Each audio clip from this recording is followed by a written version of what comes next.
morning, everyone, and thank you for attending this early morning session. I'm sure you're going to be rewarded because the panel we have for this morning is quite fantastic, and thank you, Rainer, for providing such expert surgeons to discuss this topic. So without further ado, I'd like to ask Philomena to come to the podium and present a comparison between enhanced monofocals, and EDOF IOLs. Good morning, everyone. It really is a pleasure to be with you.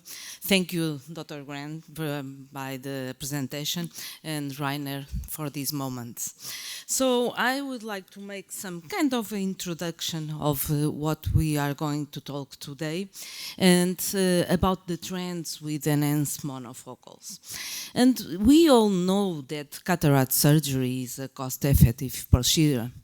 We can retrieve the visual function for our patients, which is very relevant, and in our days with safety.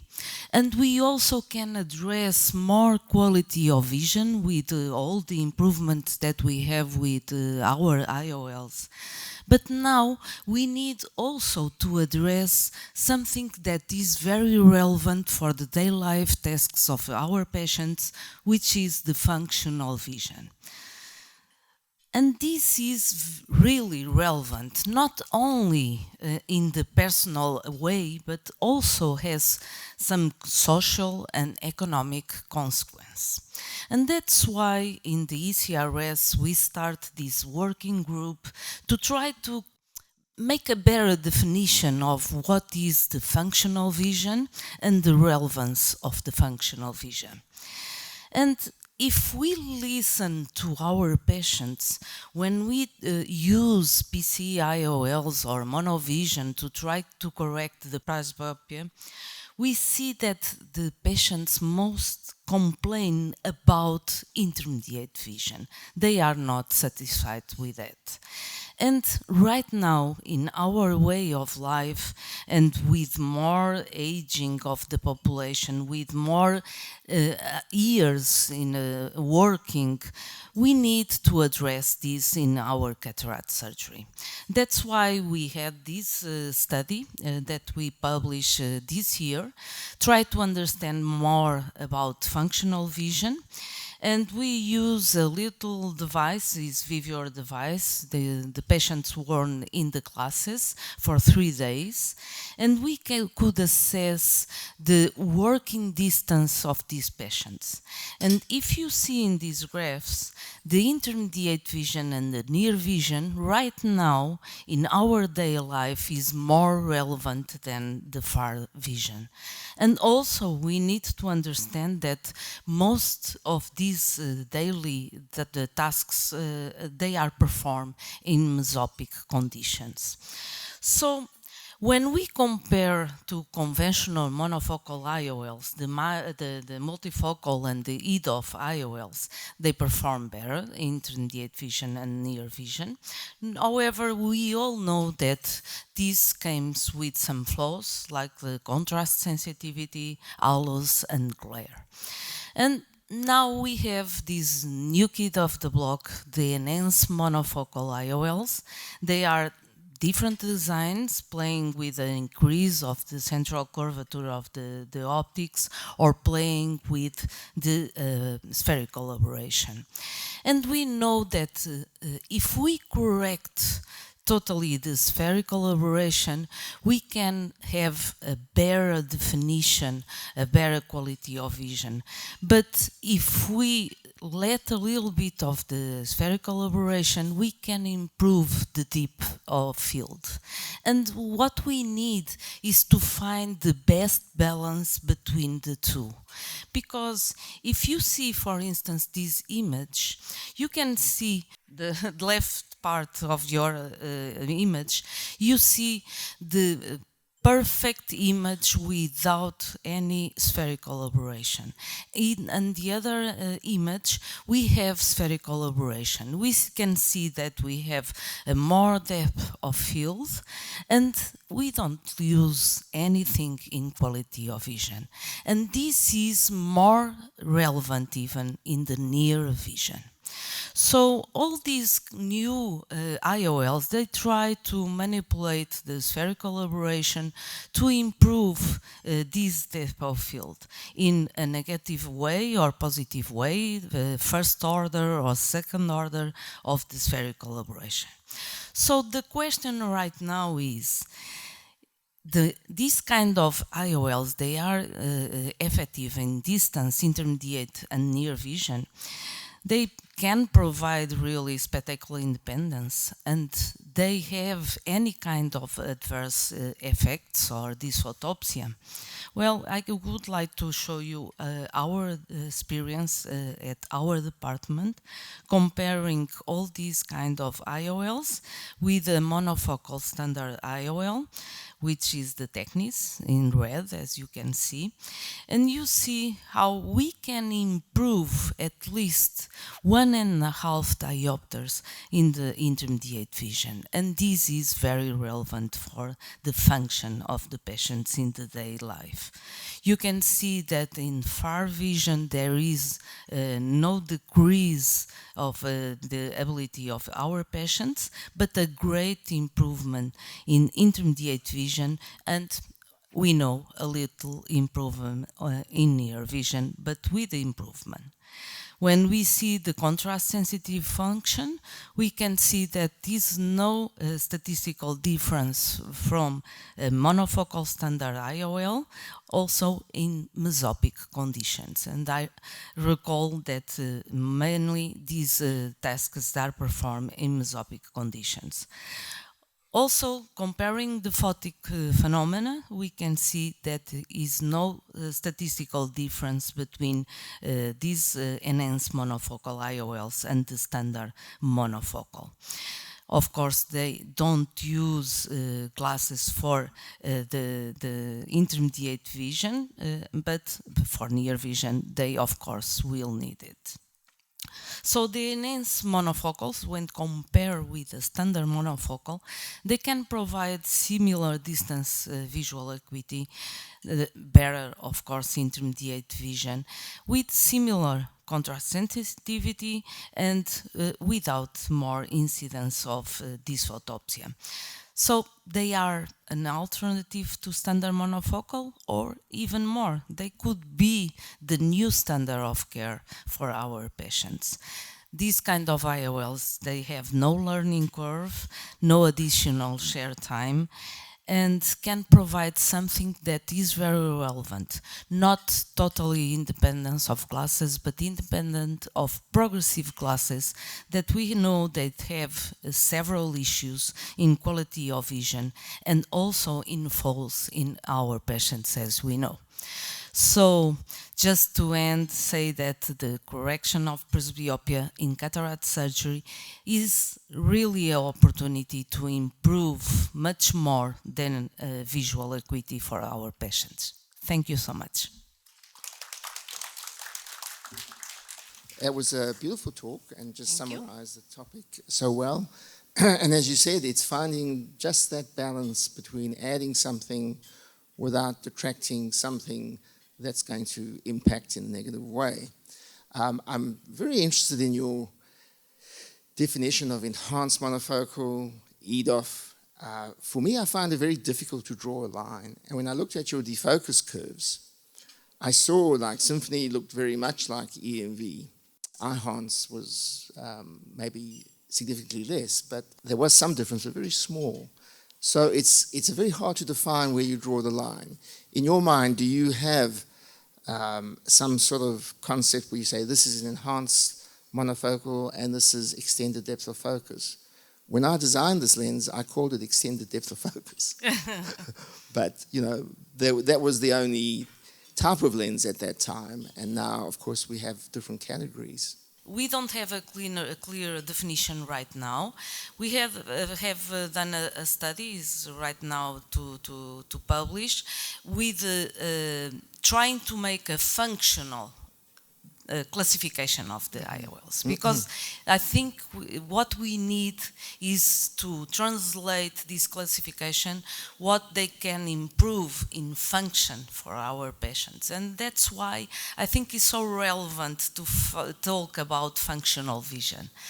But the truth is, right now, the ANSI and ISO standards for IOLs, they cannot provide a clear definition between them.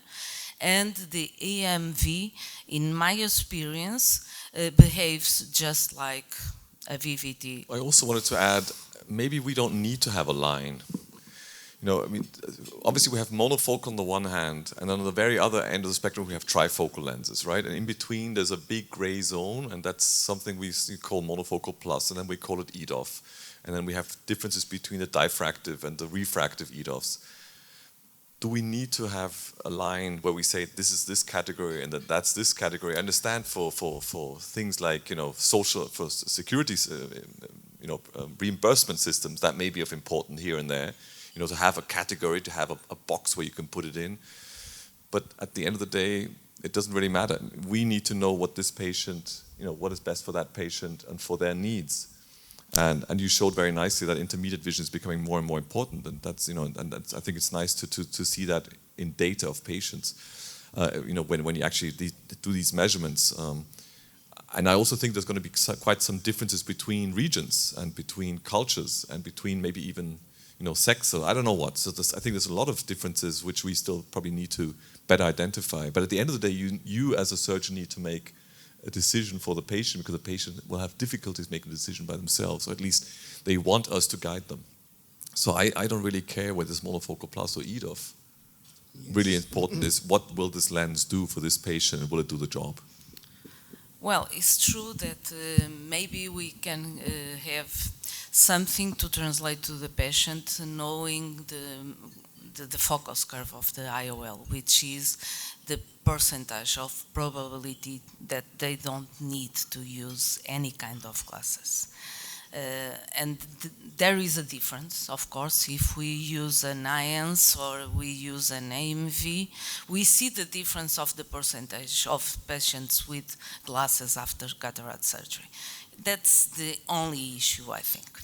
Yes.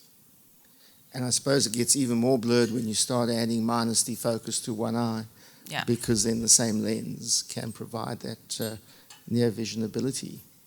Beyond the classification, the optical principle varies so much with the different monofocal plus and EDOF, and what you're describing is probably a manifestation of the mechanism of action, which is diffraction. And diffractive lenses tend to have glare.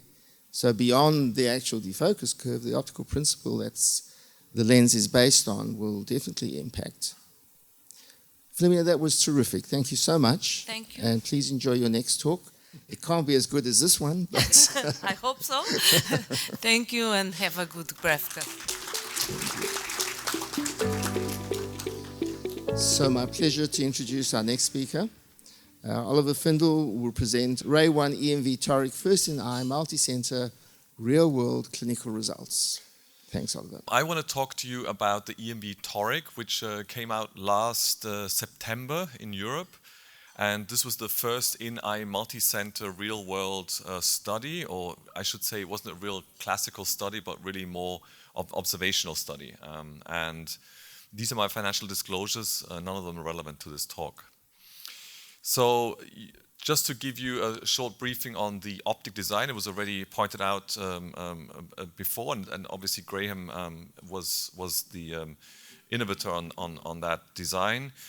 Is the aspheric anterior surface, and then in the center you essentially induce some spherical aberration, positive spherical aberration, to extend the depth of vision. And ideally, as we discussed just before, hoping to have essentially no dysphotopsia, not more dysphotopsia than you would with a standard monofocal lens.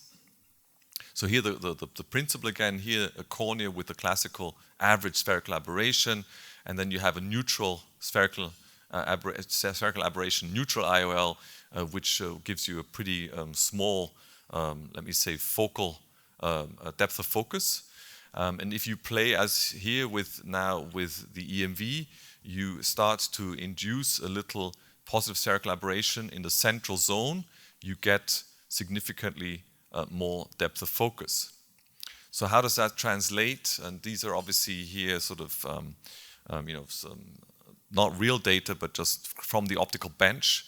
What you can see here is, on the one hand, you would see the classical monofocal zero aberration lens in blue, which is a very, very narrow, has a high peak. And then here you have the EMV lens. And so on the one hand, you have this defocus, which we know, especially this focal enhanced depth of focus 4-, which gives you the intermediate vision. But on top of that, we see the small hyperopic also flattening of the curve, which means this gives you a slightly larger landing zone if your biometry or your power calculation is slightly off. And also what it does is, especially, and we'll see that now with this next image, when you do monovision, which, as you know, Graham has always been a proponent of the sort of moderate, as you call it, monovision, which I always called mini monovision, of 1 1.25 diopters. What you then get is you essentially have much less of a trough between the two eyes, and you have essentially a summation effect. And that essentially, if you're lucky and you really hit target, meaning the distance eye for distance and really close to zero, and the other eye for, depending on how much you want to do, -1, -0.75, somewhat more, you'll have a very good intermediate vision and also very useful near vision. Concerning the injector, that's the standard injector, which you probably know if you have been using Rayner lenses before. It's a fully preloaded injector, goes through a 2.2 millimeter incision. 2.4 is even easier to use and nicer to use. This was the multi-center evaluation. You can see the countries here. And we were also part of that study. And it's interesting because here you see Europe, and then I didn't know that Australia was actually that close to Europe, and I didn't know it was on that side. But that's the way they've obviously shown it to put it onto one slide. So please don't learn geography from this slide, because that may confuse you quite a bit. So this was again a first a study which was done in last autumn. So 89 eyes in 56 patients, 16 surgeons, 8 countries, and this 1-month follow-up and actually 3-month follow-up data are also available already and very similar at the end of the day. So what you can see here, the IOL powers, the power distribution, that's a usual distribution with obviously most of the patients close to being emmetropic eyes before surgery. There were different, as you can see, different targets. Most were going for emmetropia, but then some were going for mini monovision or modest monovision, and defined here as 1/4 to 0.75 diopters difference between the eyes, and then, as we said before, 0.75 up to 1.5, the sort of classic modest or moderate monovision. And essentially no patients, or very few, with real full monovision, which we do quite rarely in cataract surgery. Here you can see the refraction, also preoperative, which is not so relevant, but here the postoperative refraction, and you can see quite close to emmetropia, slight minus, as we would expect and we're aiming for typically. And here the cylinder reduction, and this is interesting, so 1.3 diopters, so these were obviously moderate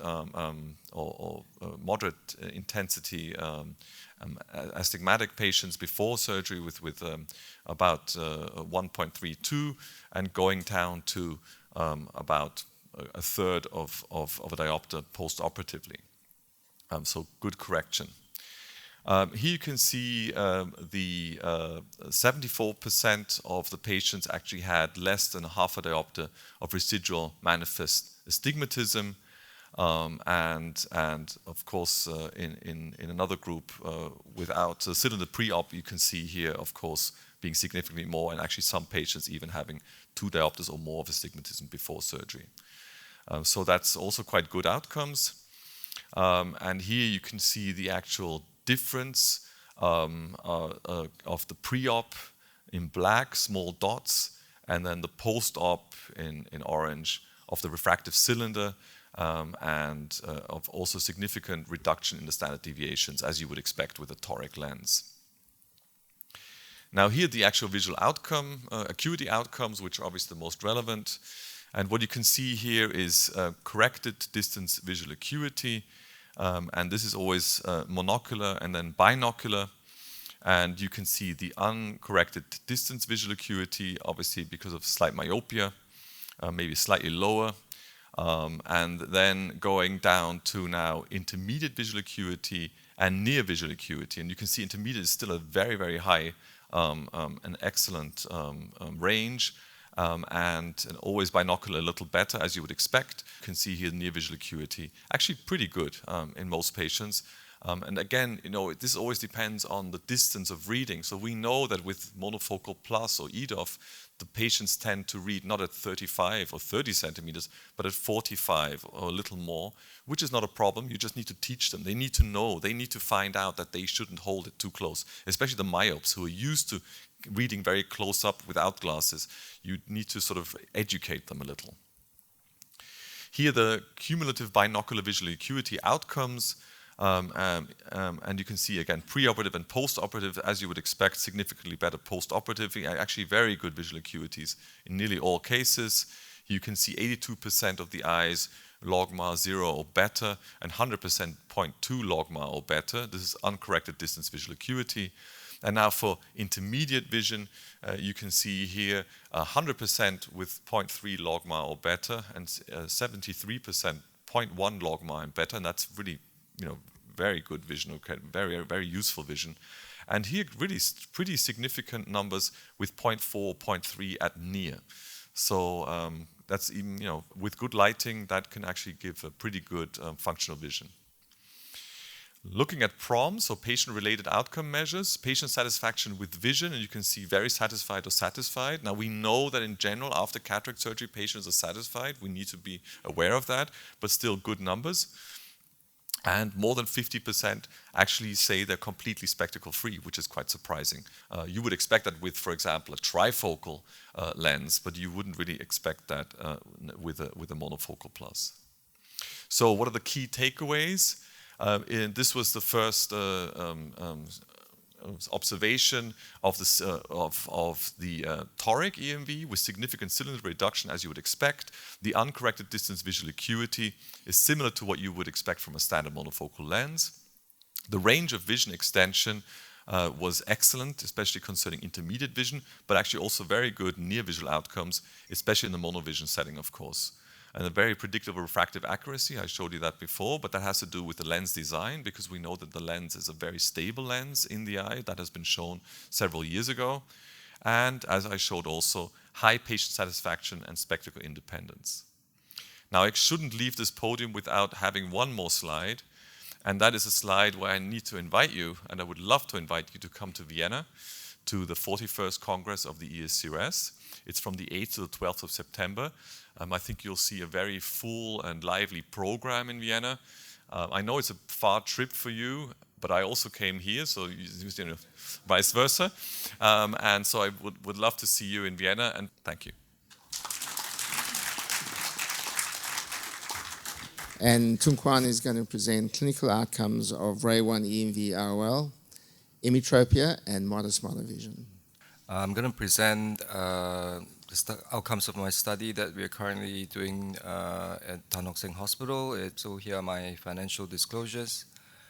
And so I think Oliver and Philomena has talked about the lens. I'm not going to go through the lens. Basically, it is give you enhanced depth of focus. So for the Singapore EMV study, we actually divide our patients into two groups. The patients get to choose whether they want bilateral emetropia or modest monovision. So for local patients, generally we aim one eye emetropia and the other eye minus 1.5. So that's what was set in the study. So what we looked at was visual acuity, distance, intermediate and near, and then we did the refraction and defocus curves. So we measured the pupil size and also performed the CATQUEST questionnaire.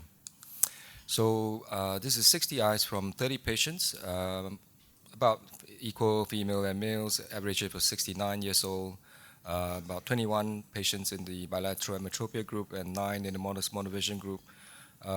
Very standard average axial length 24.35, good range from 21 to 27.5 average case, and this is the range of IOLs that we implanted from fairly low diopter, 10 diopters to 24 diopters.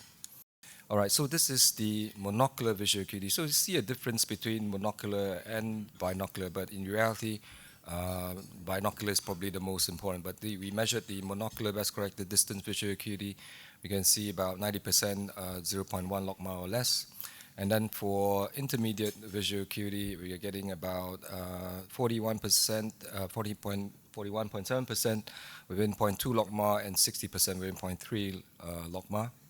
And then for near, we also get about 20%. This is, so bear in mind, this is aiming for ametropia. This is monocular, about even 20% within 0.3 logMAR. And then this is the defocus curve. So we looked at photopic and mesopic defocus curves. This is the monocular photopic defocus curves, and you can see that we get about a range of 0.7 diopters within 0.1 logMAR and about 1.1 diopter range with 0.2 logMAR. And then we get about 1.35 diopters blinding zone within 0.1. So that's what Oliver was saying, that you can, if you have some refractive error, you're still within a very good range of visual acuity. And then if we look at the mesopic defocus curves monocularly, about 0.6 diopters within 0.1 logMAR and 1 diopter within 0.2 logMAR. So fairly similar outcomes between photopic and mesopic conditions. But most importantly is basically the bilateral defocus curves. And you can see that with summation, we get a very good range now. For within 0.1 logMAR, it increases to 1.35 diopters. And then within 0.2 logMAR, it is now 1.8 diopters. So approaching kind of the EDOF kind of definition if you have binocular summation. And against the landing zone becomes quite wide at 2.2 diopters now. Okay, so let's look at the mesopic conditions, and it is fairly the same, 0.1 diopters for within 0.1 logMAR, and 1.35 diopters for within 0.2 logMAR, and then again a very wide landing zone for this IOL. So next we look at the monovision group. This is the photopic eye aiming for ametropia, and then this is the eye aiming for minus 1.5 diopters. And then with summation, this is what you get actually. So it's quite an incredible range, all right? So with monovision, you're getting 1.8 diopters within 0.1 logMAR and 2.5 diopters within 0.2 logMAR. So really good distance, intermediate, and near functional vision. And again, you have a very wide landing zone within 0.1 logMAR. And then if you look at the mesopic conditions, this is for distance, and this is for minus 1.5. And with summation, we get a similar, very wide landing zone. So 0.1 logMAR, you're getting 1.8 diopters. And within 0.2, for 0.2 logMAR, you get 2.4 diopters. So again, very wide range. You can see near, intermediate, and distance. And this is the landing zone for binocular monovision. All right, so for outcomes, bilateral ametropia, you're getting 0.9 to 1.35 range for within 0.1 logMAR, and 1.35 to 1.8 range for near at 0.2 logMAR. For the monovision group, it is even better, 1.7 to 1.8 range for 0.1 logMAR, and then 2.4 to 2.5 range for 0.2 logMAR. So really good summation between both eyes with this IOL. And then we're showing that we are getting similar outcomes between photopic and mesopic conditions. And then with that wide landing zone, you actually have this possibility of aiming a bit more myopia if you want to push a bit more near vision. So next we look at the pupil size. So this is looking at the focus of 0 and the focus of 9.5 when we plot the pupil size against the visual acuity of the patient. You can see that there is actually no significant bias for distance or intermediate visual acuity depending on the pupil size. So really showing that it is quite pupil independent. And then this is for the mesopic conditions. Again, there's no significant bias. So basically, the lens is doing well with good visual acuity for both distance and intermediate visual acuity at different pupil sizes. And then this is the CATQuest outcomes. We separate into the groups that had bilateral emmetropia and then the groups with modest monovision. And then the first question of obviously whether the sight was causing any difficulty in everyday life. So majority of patients had no difficulty or just a very small percentage have some difficulty. So bear in mind the numbers are small, so the percentage looks a bit higher, but generally most patients were very happy. And then for whether they were satisfied with their vision, over 80% were fairly satisfied or very satisfied for both groups. And for reading text in newspapers, so this is quite interesting. So if you look at the bilateral emmetropia group, so the percentage of patients with no difficulty in bilateral emmetropia was 60%, and then for the group with modest monovision was over 80%. So really, it gives you a good functional vision for reading your newspaper. So basically, you could have good functional vision in your everyday life. Of course, recognizing faces is no problem with both groups. And then this is not a functional test. So basically, seeing the prices of goods, right? So bilateral emmetropia, you're getting about 57%, all right? And then for the monovision group, it is 100%. So all the patients can see, when they go purchase their stuff, they can see the prices for their goods. And then obviously for walking, both groups were fine. And then this is doing handicraft, woodwork. This is not really a local kind of thing. We don't really do that here. So this is our probably about 40% to about 40%. Well, most of the patients were fine, but most of them couldn't answer this question anyway. We don't do woodwork, woodcrafts here. Maybe in Australia in Perth. But all right, so next is reading news TV subtitles. Again, distance vision is great, 90% for the bilateral emmetropia group and 100% in the modest monovision group. So having modest monovision did not affect the distance vision at all. And then engaging in their activities and hobbies, everybody did very well, right? So next we look at the formula outcomes, and if you look at the Barrett Universal Formula, it did the best with over 83% within 0.5. So the formula, all the modern formula did very well. But obviously, for this lens, the Barrett did very well. This is your lens. All right, so this is the optimized lens constant that we got for our patients in this current data set. The Rayner suggested A constant is 118.6. But for us, we found that it was slightly lower. For the Barrett was 118, the EVO 118.11, Kane 118.12, so slightly lower than what was expected. But so in summary, I think the Rayner EMV good lens is a very promising lens. It has good distance, intermediate vision. If you aim for bilateral emmetropia, it has good distance, intermediate, and near. If you do modest monovision, it is pupil independent. There is similar performance in both mesopic and photopic conditions. Patient satisfaction is very high. You have very good functional, intermediate, and near vision. For us, I felt that the A constant may be too high. So really, when you start the lens, I think it was nice to do a few series and optimize your own personal A constant. Thank you very much. Thank you, Tun. I'll open the floor to questions for both Oliver and Tung Kwan. Brian. Thank you very much. That was really good. Yun Ton, were any of the Ray 1's torics? Oh, that's an interesting question. We didn't have any Ray 1 EMV torics, but it is now currently approved in Singapore. So anyone in Singapore, you can start using the Ray 1 EMV torics. Right. But for our study population, there were some exclusion criteria. We did not do any patients with more than 1.5 diopters of cylinder. So all of them had fairly low cylinder. Yeah. So I'm just going to ask the panel a question. Oliver, I see we did very well reducing that astigmatism to about 0.3. So if we look at the lens, the power curve is shifted to the right. We've got added positive spherical aberration. And what happens when we have small residual cylinder? Are we making this lens outperform, spreading that conoid of Sturm so that it does even better? That's just a question. So what you're implying is if we have a little residual astigmatism, that may be helpful. I think it's always a difficult question. even if you use a toric, you'll always have a little residual astigmatism. Hardly ever is it really pinpointed to zero, right? So I think you'll always have a little. I think once you have 1 or 1.25 diopter of astigmatism, so significant residual astigmatism, I think the performance will probably go down. This is my gut feeling. I mean, I can't show you data for that. I think, for monovision in general, because I think this lens really lends itself to monovision, right? To use it within a monovision concept.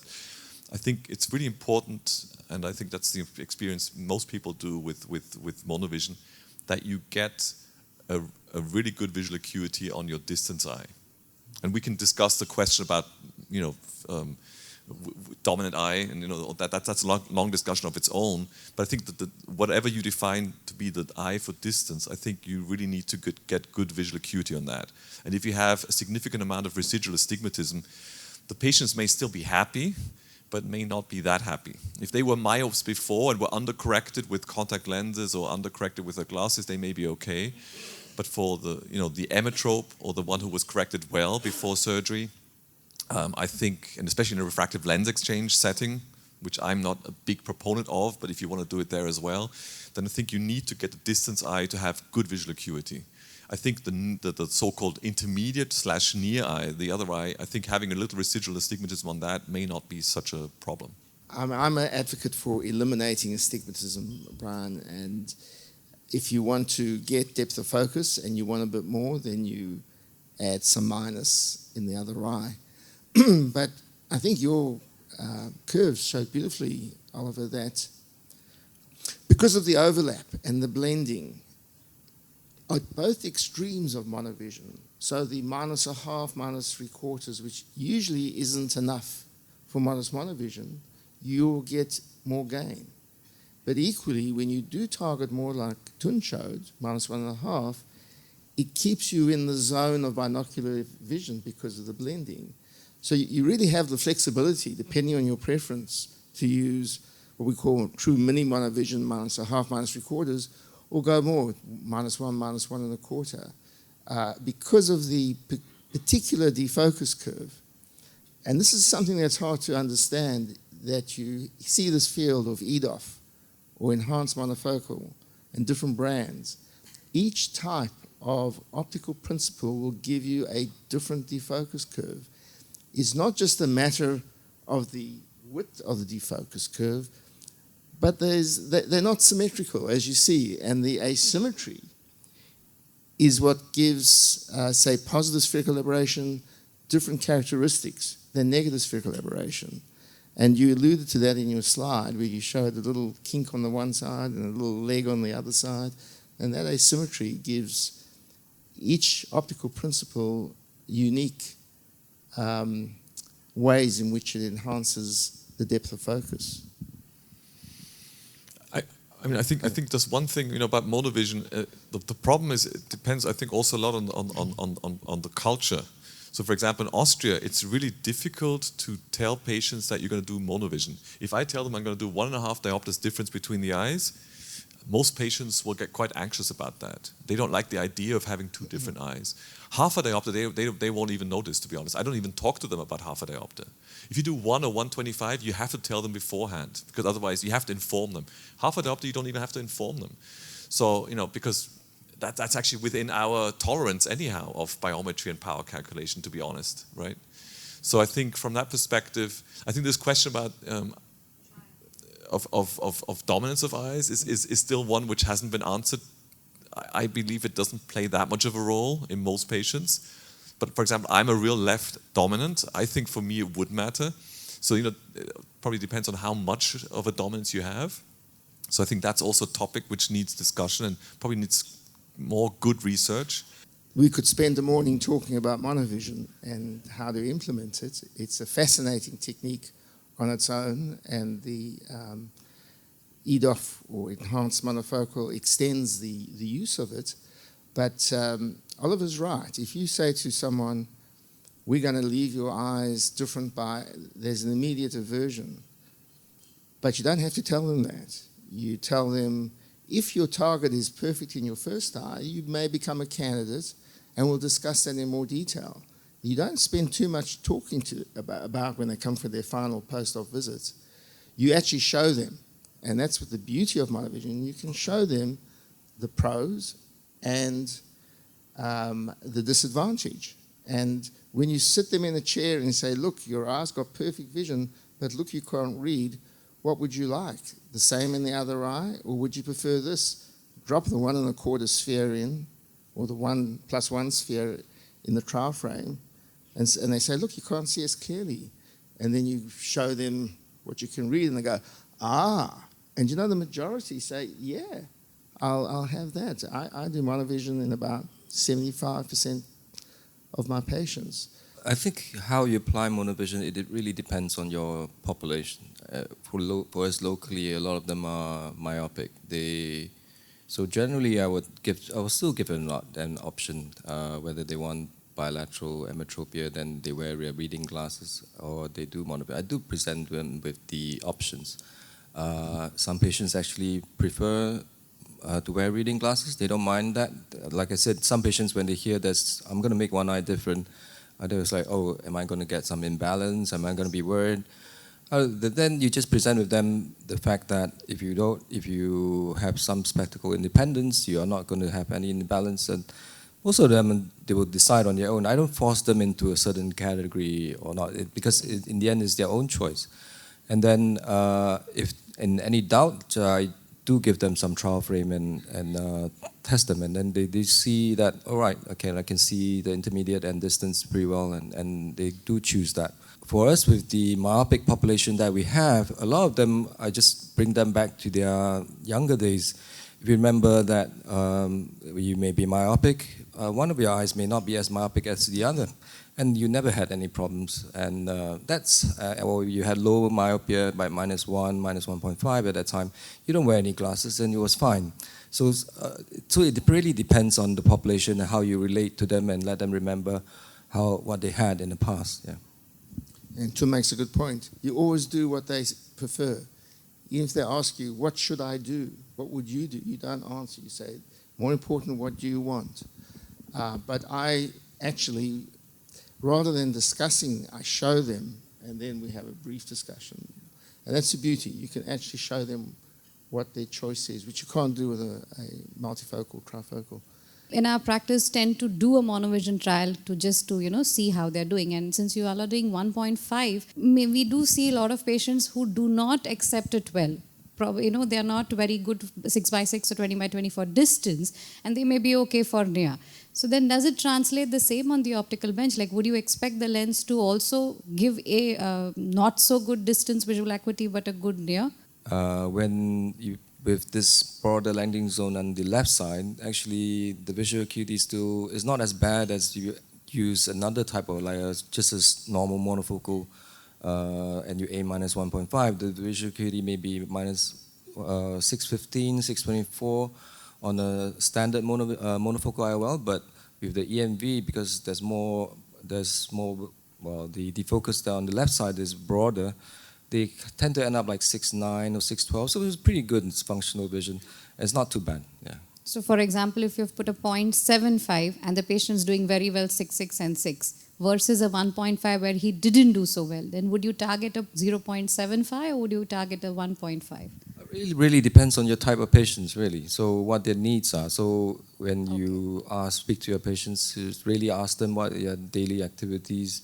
And if it's a patient that really wants very near vision, then modest monovision may not be your best option. You may need other strategies, really. Yeah, and I also think, maybe it's just the Viennese patients. They don't necessarily mind using reading glasses at home, because typically when they're out on the street, when they go out, they don't read there. That's not a typical thing to do. So really what they want to do is when they want to go shopping, they go to a coffee house, whatever, they want to be able to be without glasses. And at home they have readers, by their bedside and somewhere else. And in the kitchen they usually don't need glasses either. So, and I think patients are not really concerned about that. There's only very few who don't want glasses at all. And for those, that's where you go into the trifocal. That's still the mainstay of trifocal technology, with all its drawbacks at the end of the day. But that's, if somebody really wants independence, then that's probably the way you need to go. Okay, Thanks. And the second question is, since we are dealing with lenses which are, modifying or changing the spherical aberrations, have you looked at, in your studies, the Q value of any of these corneas? Because we are aiming to change it and then increasing the depth of focus. In our experience, we have used 4 or 5 EDOF lenses along with some sort of monovision. And some of the patients do very well. They don't need glasses even for a very near vision, whereas some of them require to the tune of 1.75, almost 2. I do not understand why it is so variable. So does it have something to do with the Q value or any other variable which may be better in those patients who did better in your studies? In our study, we didn't really look at the Q values, but we are just looking at normal patients with normal corneas. So really, I would expect the spherical aberration of the cornea is within around 0.27 or 0.3, which is fine. We know that with the EDOF lenses, there's always a bit of variability. Why that happens, I think it's probably a combination of multiple factors, pupil sizes, and the technology that is employing. So it really depends on the type of EDOF lens that you're looking at, so whether it's diffractive or refractive or spherical aberration. But with the EMV, the amount of spherical aberration is minimal, so you're getting almost quite a consistent thing, which is you can see that the pupil doesn't become a big factor in how it performs. And it's not trying to push something that's very wide range, and then you end up with some variability because the other factors would impact the optical system. Yeah, that's why I feel. So Dr. Barrett, would you then advise it in a patient who's undergone a custom Q or something which has already changed the Q value of the eye? Oh, if they've had surgery to make the cornea aspheric, you would want to check how much it was before. In a normal eye, I don't think you have to do that. As Tun says, it's a small increase in spherical aberration, and within that range of normal corneas, it's not something you have to measure to say, is this patient a candidate or not? But to your point about reaching a level where people become unhappy with monovision, with a normal monofocal, there is a range where you can target 1.25 without worrying about. And if you go over that, you have to worry. But you have to worry less with this lens. And on the other hand, if you target a small amount, which you're comfortable with, -0.5, -0.75, you'll get more with this lens. So that blend zone is what makes monovision perhaps even more comfortable to use in your clinical practice. If you're not accustomed to monovision, then go for distance in both eyes. You'll have great intermediate. You'll even have some reading. The idea that patients base their satisfaction on being totally spectacle independent is something that's been pushed over the years by marketing largely for multifocal IOLs. But it doesn't relate to the reality. You saw a 94% plus satisfaction. And that's because being totally spectacle independent is not the primary reason that determines patient satisfaction. The fact that they occasionally need reading glasses doesn't fuss them at all, but they do want good intermediate and they do want some reading. Now, when you combine, say, -0.75, -1, and minus monovision, then you go from 94 to 98%. But you will still get very happy patients if you target emetropia, and then you can tentatively try, but I've seen many surgeons doing EMV start off bilateral emetropia and then gradually push up to maybe -0.5, -0.75, and at -1 you really have a good range of vision. I have a question to Dr. Fendel, because you have started the EMV toric. So have you started the rotational stability of this lens? Because in other platforms they have made it frosted also. I mean, newer designs. So in this study, that was not part of the study. So rotational stability wasn't looked at, but there was a rotational stability study with the same platform, the same lens, not EMV, but otherwise everything's similar previously, and the lens, to my knowledge, is pretty stable. The issue about stability is always, if you go into the really high myopic eyes, that's where it becomes a little tricky, because they may have a very large bag, and then you may have some issues with rotational stability. but definitely not in the normal range. And even with this lens, I mean, because Rayner will make you even a minus lens toric if needed. I've done quite a few, I'm talking about large eyes, 31, 32 millimeter eyes, and I've also seen them to be stable. So I wouldn't be too worried about that. I have a question to Dr. Thun about, you have mentioned these lenses in the hydrophilic platform. We are used to also with the hydrophobic Rayner platform. So is there any chances of increased PCO in this lens? I think, well, generally, I think all hydrophilic IOLs would have some PCO. The rate is always a little bit higher than hydrophobic. I've followed this patient for about a year or two, so I think probably had 2 patients with PCOs. I think it's generally expected hydrophilic would have some PCO, but it's not much more than what we see with other IOLs currently. But my experience, I use both the hydrophobic and hydrophilic platforms. I don't see actually much PCO in this platform. Said you would expect perhaps slightly more PSO with hydrophilic, but I think it is lens design specific, and some hydrophilics have barriers. I don't have long enough to tell you particularly with this design, but PCO doesn't bother me too much. It's something that I can easily fix if needed. And the hydrophilic is a very forgiving material to do YAGs on. Some materials are very sensitive to being damaged by YAG. This is quite a resistant material from that perspective. So of all the things to worry about, I don't worry too much about PCO.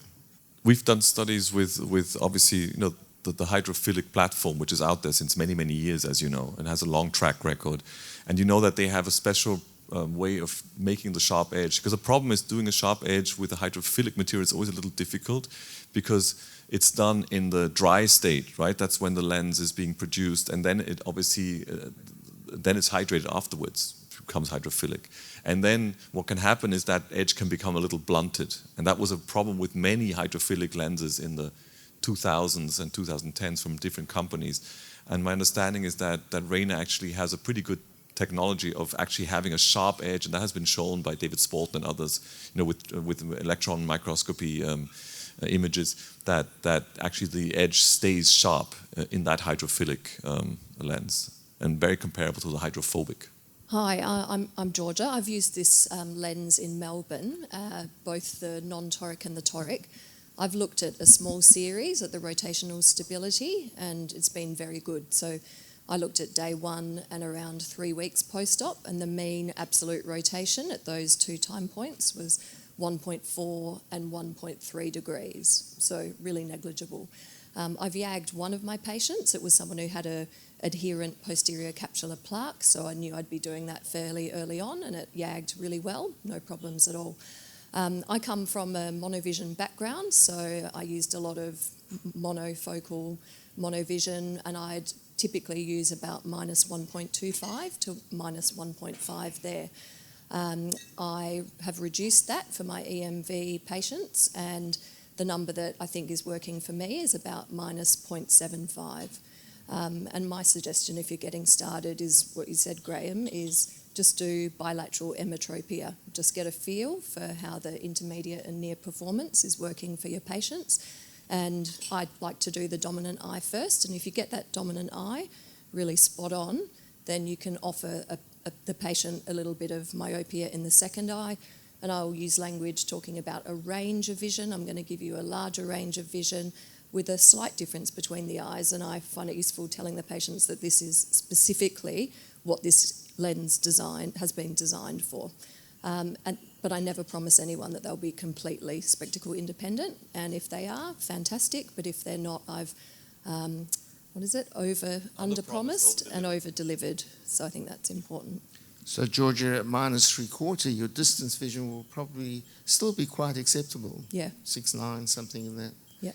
In that range. When you look at the defocus curves that the other speakers have shown today, with the binocular defocus curve, it really is almost like a normal human, just continuous range of clear vision. It almost looks like an ideal accommodative type defocus curve. Last comments from the panel, perhaps, and then maybe we'll wrap up. Oh, that was too quick now. Any comments? I mean, I think Georgia, what you just said is very true. That we should never, even if you use a trifocal, never promise that they're going to be spectacle independent, because we know even with a trifocal, everything went well, 20% will need glasses for something, either under mesopic conditions or for nighttime driving or whatever it may be, because there's just some residual error. So I think that's number one. And number two, for me, trifocals, I mean, I used to do quite a few. I'm doing them less and less commonly. Actually, I'm hardly ever using them anymore. And I think for me, the sort of monofocal plus EDOF combined with monovision is the way to go. And I think that's going to be the future. I think the beauty of this is you don't have to do too much counseling. It's not like a trifocal. You don't have to worry too much. It's just you can implant it like a standard monofocal, and then the patient just benefits from the additional depth that they get. Same thing for monovision. I think if you're going to start with monovision, never promise them spectacle freedom. I would generally say when you do monovision, it's like most of your daily lives, your daily activities, you'll be able to go about without any glasses. And then just for very near tasks, you just need a bit of reading glasses, maybe +1 binocularly, because you don't really need the full reading glasses as well. So that's the benefit that they get in this type of patients. Yeah. Just sum up and thank all the speakers for their great contribution. I'll make one comment because people were talking about dominance, and my life is monovision for many, many years. I honestly think you do not have to consider dominance, particularly if you're in the -3/4, -1 diopter range. And there's data to show that when you look at satisfaction, half the people who are dominant and targeted for near are just as happy, if not happier, than their dominant eye being for distance. And at that level of dominance, this is with a standard monofocal, you do not have to be concerned about using a modest level of myopia. And that's even more so with something like the EMV, because I heard several people talking about that. But do the worst eye, to me, the worst cataract first, target emmetropia, and then you give them the option thereafter. But that's another breakfast symposium. We won't talk too much about modest monovision. Thank you all for attending this morning so early. To the speakers and to Rainer for putting on this morning breakfast symposium. Thank you all very much. We've been using the EMV and the EMV toric, so I just presented the EMV toric results, and it's a lens, especially if you combine it with some monovision. I usually do like 0.75, so mini monovision, and these patients actually do very well. So they have, none of the problems like you have with diffractive IOLs, of halos and glare and dysphotopsia. So you don't have these issues, and the patients actually have very good distance and also very good intermediate vision, and actually what we saw in the study also pretty good near vision, at least under good lighting. So from that perspective, it's a really good alternative for all the other presbyopia correcting IOLs with very little risk, and that's a nice thing about it. Very safe. Well, I think you can start using the lens in an emmetropic setting, both eyes for distance. That's straightforward. That's easy to do, and these patients already have pretty good intermediate vision to start with. But I think you'll find it very easy to take one of the eyes to -0.5, -0.75. To be honest, it's not that much. It's just a small difference, and I don't even inform patients about that. I don't tell them about 0.5 diopters of a difference because they would hardly notice that. If you do real monovision, like 1.25 or 1.5 difference, as we heard today, for example, in the Asian study, then of course that's a little different. Then you have to tell the patient about that because they will notice that one eye is very different for distance. But otherwise, you don't even have to talk about it. I think this IOL is really unique, that you don't need to care too much about this compared to trifocal IOL, that patient can get high satisfaction. You can just for one dominant eye with 0 diopter, and another eye you can let around -1.25. Then got kind of monovision, then patient had got glasses independence rate very high. So I think most patients, you don't need too much time to check with them, and they can get high satisfaction. Yeah. I'm using the Rayner standard monofocal lenses, both the hydrophobic and the hydrophilic lenses. But as this lens is still not available in my country, I'm looking forward that Rayner EMV should be available so that I can offer it to all my patients who are being regularly offered for the standard monofocal lenses. So that will give a broader defocus, particularly for the intermediate vision. So they will be less dependent on glasses for their intermediate work, like for the computer, or somebody who wants to play golf, not very interested for reading small prints.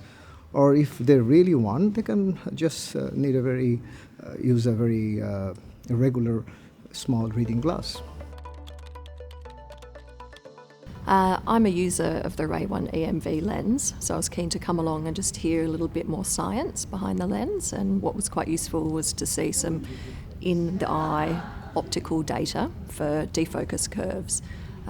As I say, I've been using the lens and I've been having good results clinically, but it was really great to see some science from other colleagues to back it up. It was the range of defocus curve and also a landing point that was described there. So it means that with this new technology, we can have a little bit of a fudge factor or a range with our refractive errors and still get good results for our patients. I think I'll carry on using the lens. I think I will persist with using some low monovision for my patients, and I'll encourage my colleagues to give it a try because it's a really great new technology. Rayner are really excited to have brought such a world-renowned panel of speakers to Singapore to our breakfast symposium at the APA CRS Congress. To have Professor Barrett, who designed the EMV IOL, moderating the panel with the incoming president of ESCRS, Filomeno Ribeiro, and the outgoing president of ESCRS, Oliver Findel, as well as Dr. Tin Kun Yeoh, a very experienced panel of surgeons with an exceptional level of optical knowledge and experience in all things IOL. So very excited that at Rayner we are able to attract this caliber of doctors to speak on our product and to advocate on our product.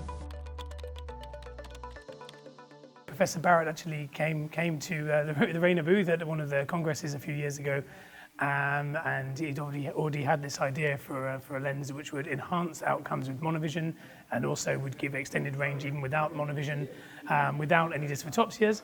And of course we were extremely interested, and he worked with our R&D, and Rayner, being quite a quick and relatively smaller company, we're quick to act, quick to make this a reality, quick to bring it to market, and the uptake worldwide has been very quick as well.